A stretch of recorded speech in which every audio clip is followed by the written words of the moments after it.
Hello, dear church family. Thank you, Sean, for introducing me. Thank you, everyone, for opportunity to speak to you today. My message to you today is you can trust God because our God is great God. Many times we have witnessed that we can trust our God. I could share 1,000 stories, but let me just share a few. Let's start from the beginning. I'm Russian. My wife is Ukrainian citizen. We got married in 1996. We have two beautiful, intelligent, and talented children, Anna and Daniel. My family is a common story. In Russia, there are millions of marriages like ours between Russian and Ukrainian.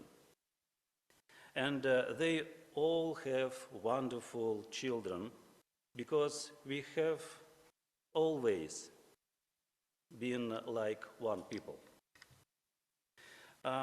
We asked God for Anna to be accepted into the Moscow Conservatory, the best school of musician. All future musicians dream of studying in the conservatory, but only a few get the chance. Our friends from the church, told us it was impossible because we were Adventists. Various musicians also says it was very difficult for ordinary people, even for us, if we remained Adventists. Let me say that Russia is a country with an atheistic past. Religious freedom did not exist before and does not exist now. More recently, believers were not allowed to have an education. Now it's better. Young people can't go to universities, but if they talk about the faith, they will be in conflict with the university administration. We did not have strength to give up our dreams, but we had the strength to trust in God. Hebrews 10, 35-36 says, "Cast not away therefore your confidence, which hath great recompense of reward. For you have need a patient that after you have done the will of God, might receive the promise." You might receive the promise. We trusted God because He is great God. We trust God with Anna's studies in music school and later at the music college. We faced a million problems during those long years, but the Lord resolved everything. We did everything what depended on us, and God did what depended on Him. In the end, the impossible happened. Anna was accepted into the conservatory. Truly, they have a great God, and nothing is impossible for Him. We lived in Moscow, one of the best cities in Europe, with beautiful old streets and interesting people. I had an active church life. My wife led a chamber orchestra, and our children received a good education. Life was on track, and everything was good until Russian tanks entered Ukraine. Imagine our confusion when Putin announced the mobilization. How could we fight against the Ukrainian people? You know that when events like the war in Ukraine begin, intense propaganda begins on both sides, because the government needs the absolute support of its people to wage a war. Any propaganda is not the true, because it constants a best side true.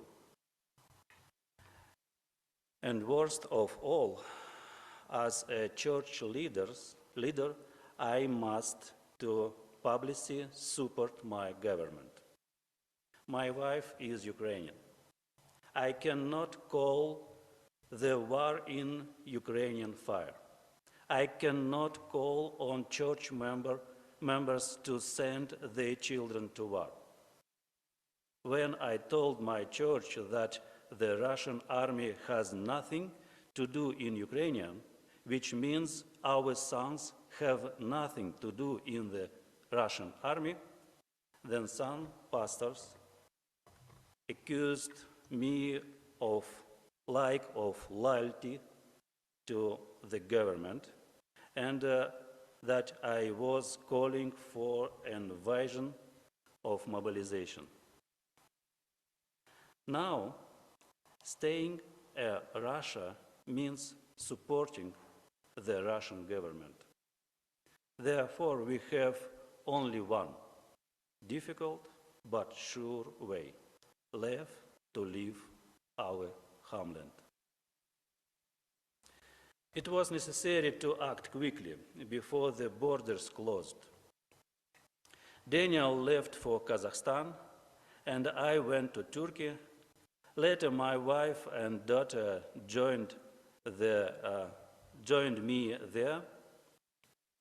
We had no visa, no money, but we had God and His friends. Our journey took 3 weeks. We took off and landed 7 times. We crossed 4 countries, and each time we were afraid that the border service would not let us in. Once we were not put on a plane because we had Russian passports, and we were forced to fly to another country. With great difficulties, we made into Mexico and hoped that our long journey would soon end. But here we were arrested. They took our documents and phones. We could not call anyone for help. We could only pray. After 2 hours of checking, we were released from prison. It was the longest 2 hours of my life. We arrived at the Tijuana border crossing to seek asylum. The American officer, didn't let us through, but direct us to the San Isidro border crossing. We went there, but they also could accept us due to COVID-19. But they sent us to third border crossing, which turned out to be closed. It was difficult but not hopeless, as we learned that some people would come in a couple of hours to help us. That is how we met an organization that took us across the border. At each difficult stage, God with us, sending people to help us too. The Lord did impossible again. We are in United States.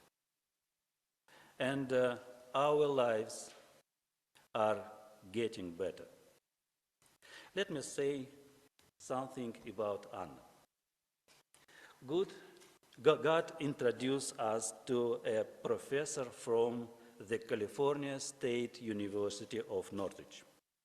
He is a Russian-speaking man and a talented musician.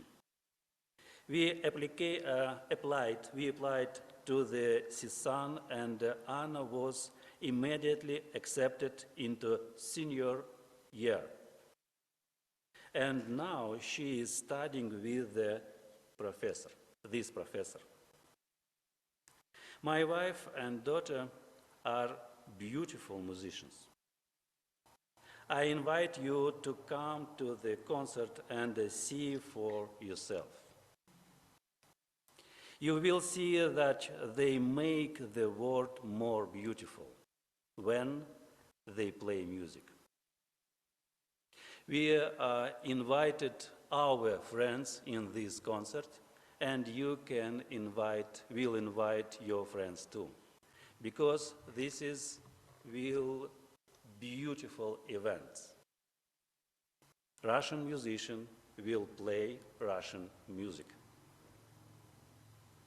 In the end, I won't tell you, no matter what difficulties ahead, we know for sure that there is nothing impossible for our great God. That's why I am certain that the Apostle Paul was right when he wrote, "Cast not away, therefore, your confidence, which hath great recompense of reward. For you have need of patience, that after you have done the will of God, you might receive the promise." You can trust God, because He is great God.